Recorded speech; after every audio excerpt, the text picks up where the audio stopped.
Have you ever built something amazing with your building blocks? Well, deep under the ocean, tiny animals called coral polyps are building something much bigger.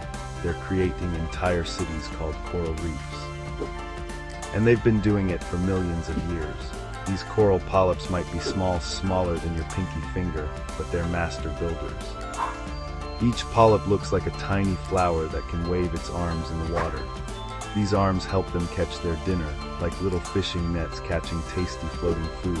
But here's something magical. Coral polyps have special friends living inside them, tiny plants called algae. These algae are like tiny chefs who use sunlight to make food for the coral. It's like having a best friend who makes you lunch every day.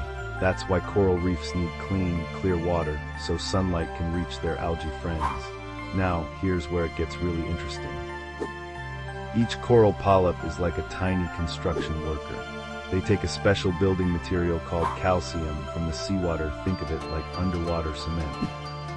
They use this to build hard shells around themselves, just like you might build a fort to live in. But they don't work alone. Millions of coral polyps live and build together.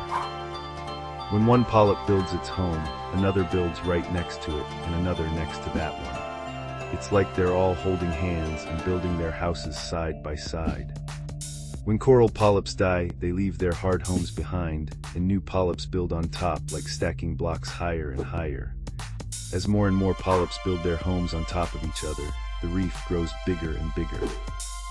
It's like a huge underwater apartment building that keeps growing. Some coral reefs are so big you can see them from space, like the Great Barrier Reef in Australia. The reef isn't just a home for corals. All sorts of sea creatures move in: fish, seahorses, turtles, and more.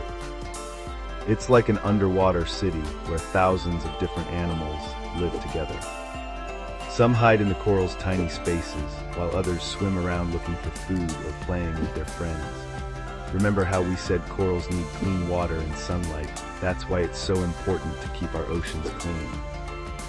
When the water gets too dirty or warm, the coral polyps and their algae friends can't build their amazing reef cities anymore. So next time you're building with your blocks, remember the tiny coral polyps far under the sea, working together to build their own magnificent underwater cities, one tiny piece at a time.